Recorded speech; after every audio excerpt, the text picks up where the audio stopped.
Class 10 के CBSE board के according जो सिलेबस था उसके बारे में हम लोगों ने डिस्कस किया था। आज हम चर्चा करेंगे, इंट्रोडक्शन करेंगे रियल नंबर सिस्टम के बारे में।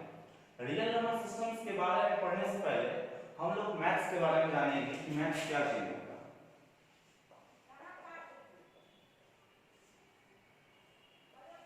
स्टूडेंट्स, जैसा कि आप जानते हैं कि मैथ्स जो होता है एक लैंग्वेज है जिसका हर जगह यूज होता है। आपको पता होगा कि कोई भी चीज का जब नीड होता है तभी उसकी आवश्यकता पड़ती है उसका प्रयोग करने के लिए। तो मैथ्स भी एक लैंग्वेज है जिसका यूज आज से लमसम 5 से 6000 वर्ष पहले खोज हुआ था इसका। और मैथ्स का यूज करने से पहले मैथ्स का डिफाइन किया गया कि मैथ्स एक लैंग्वेज है जिसको फिजिक्स में स्टडी करने के लिए अध्ययन किया जाता है। तो आपको जैसे पता होगा कि मैथ्स क्या है, मैथ्स एक लैंग्वेज है जिसको फिजिक्स के प्रॉब्लम के स्टडी में अध्ययन किया जाता है। तो मेरे कहने का मतलब हुआ कि मैथ्स के डिफिनेशंस आपको समझ में आ गए होंगे। तो अब हम लोग चलते हैं कि जो मैथ्स का जो रियल नंबर सिस्टम है ये कैसे आया। तो रियल नंबर सिस्टम को जानने से पहले हम पॉइंट के बारे में जानेंगे कि ये पॉइंट क्या होता है। ऐसे मान लीजिए पॉइंट, सबसे पहले साइंटिस्ट थे हमारे यूक्लिड,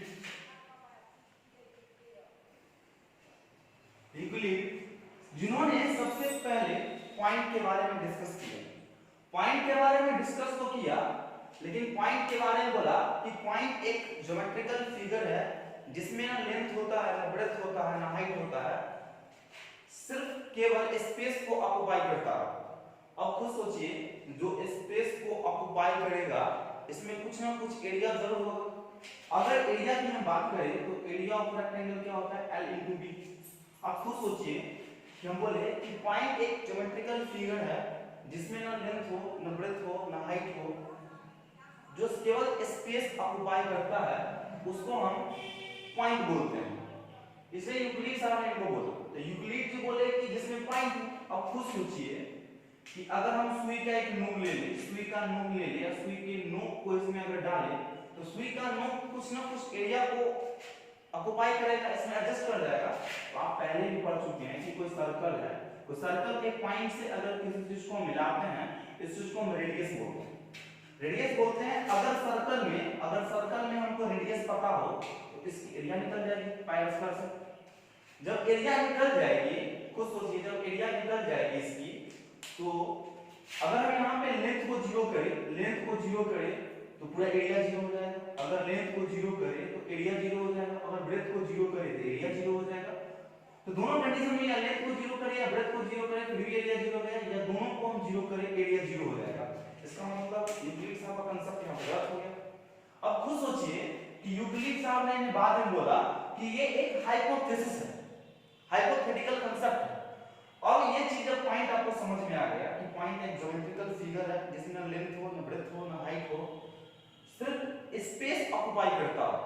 स्पेस ऑक्युपाई किया हम आपको बता देंगे, डिस्कस कर दिए कैसे ये पॉइंट डिफिनेशंस आया, कैसे ये पॉइंट यूक्लिड जी ने इसको हाइपोथेटिकल बोला। अब खुद सोचिए, दो साइंटिस्ट और थे, जॉर्ज कांटर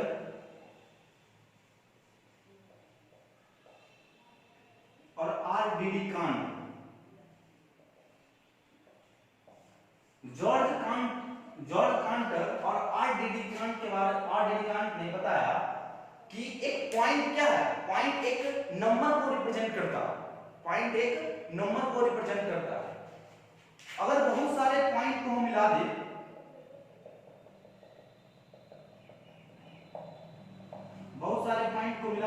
तो एक लाइन का निर्माण होगा।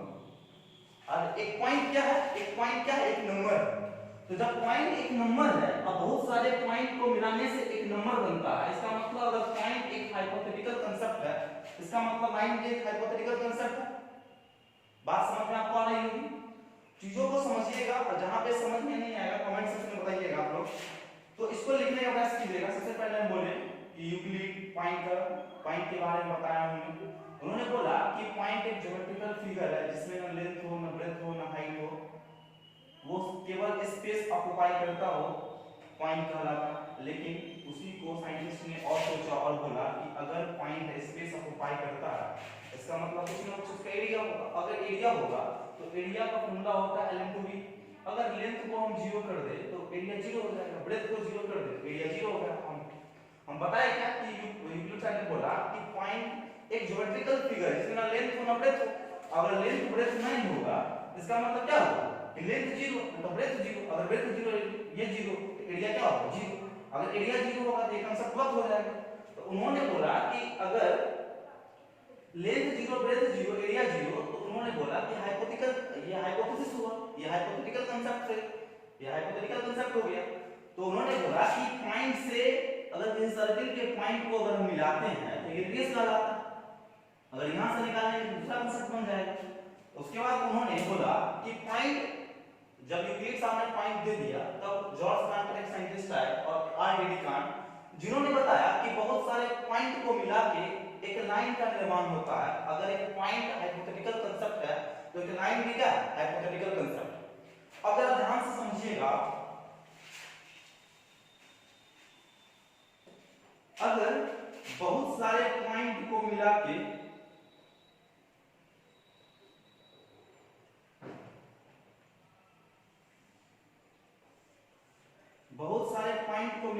एक लाइन का निर्माण होता है तो उन्होंने बोला कि बहुत सारे पॉइंट को मिला के एक लाइन का निर्माण होता है। एक बात याद रखिए, नंबर का कोई डिफिनेशन नहीं होता। रियल नंबर सिस्टम का डिफिनेशन होता है लेकिन कोई नंबर का कोई डिफिनेशन नहीं होता।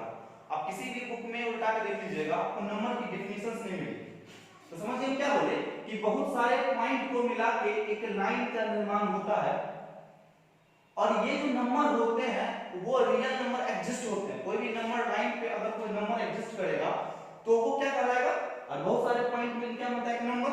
तो खुद सोचिए कि बहुत सारे नंबर को मिलाने से एक रियल नंबर सिस्टम बनता है जिसका नाम क्या पड़ा, रियल नंबर सिस्टम। समझ में आपको आ गया होगा। बहुत सारे पॉइंट को मिला के एक लाइन का निर्माण होता है और एक पॉइंट नंबर को रिप्रेजेंट करता है जिसको हम रियल नंबर सिस्टम बोलते हैं। समझ में आपको आ गया होगा। फिर से समझिएगा, हम बोले कि बहुत सारे पॉइंट को मिला के एक लाइन का निर्माण होता है और एक पॉइंट जो होता है वो नंबर को रिप्रेजेंट करता है और नंबर क्या होता है, एक रियल नंबर एग्जिस्ट वैल्यू होता है जो रियल नंबर सिस्टम का एग्जिस्ट करता है। तो बहुत सारे पॉइंट को मिला के एक लाइन का निर्माण होता है और एक पॉइंट को हम नंबर बोलते हैं जिसे हम रियल नंबर सिस्टम बोलते हैं। आपको समझ में आ गया होगा। चलते हैं आगे कांसेप्ट पे। तो आप खुद सोचिएगा कि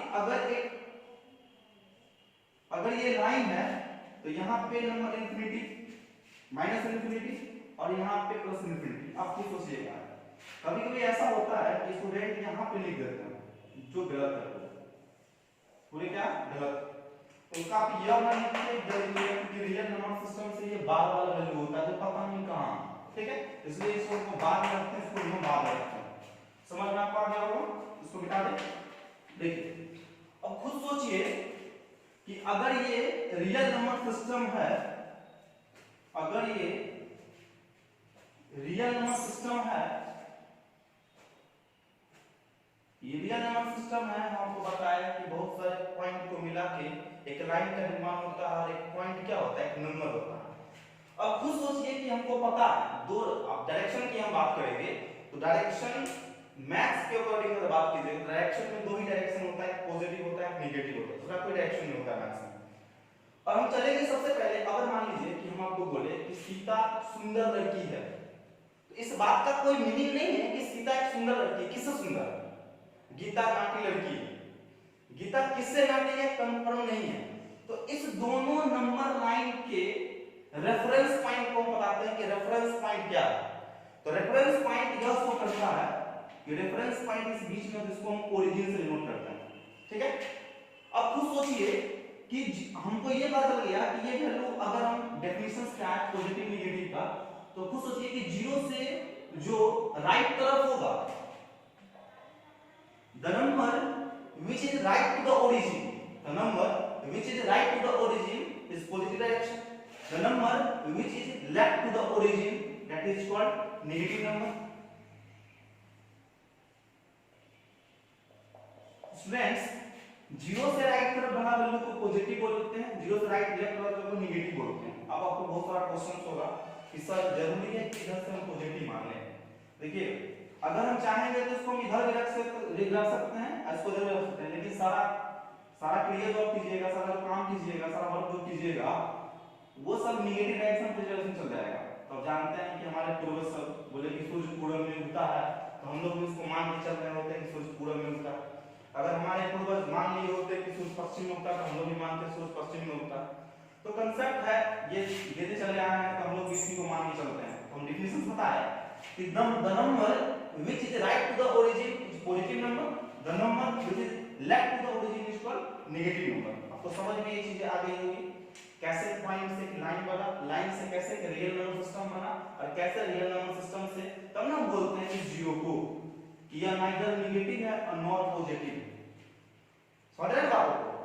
अब जब हम ये समझ लिए हैं कि एक रियल नंबर सिस्टम पे पॉजिटिव होता है, नेगेटिव होता है, अब यहाँ पे समस्या आता है कि सबके पोजीशंस को कैसे सेट किया जाता है। रियल नंबर सिस्टम पे सबके पोजीशंस को कैसे सेट करेंगे? तो पोजीशंस को चिन्ह करने के लिए, पोजीशंस को रिप्रेजेंट करने के लिए हम लोग बहुत सारे नंबर लेते हैं, उस नंबर का हम डिस्कस करेंगे। समझिए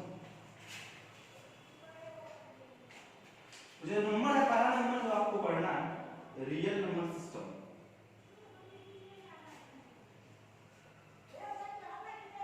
रियल नंबर सिस्टम के अकॉर्डिंग आपका दो टाइप होता है, एक रैशनल नंबर और दूसरा आपका इरेशनल नंबर।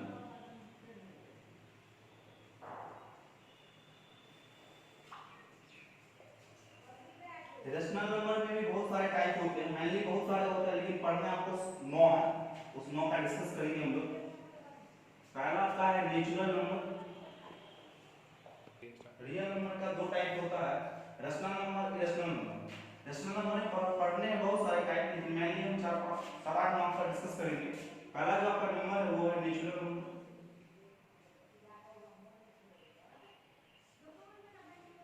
सेकंड आपका होल नंबर।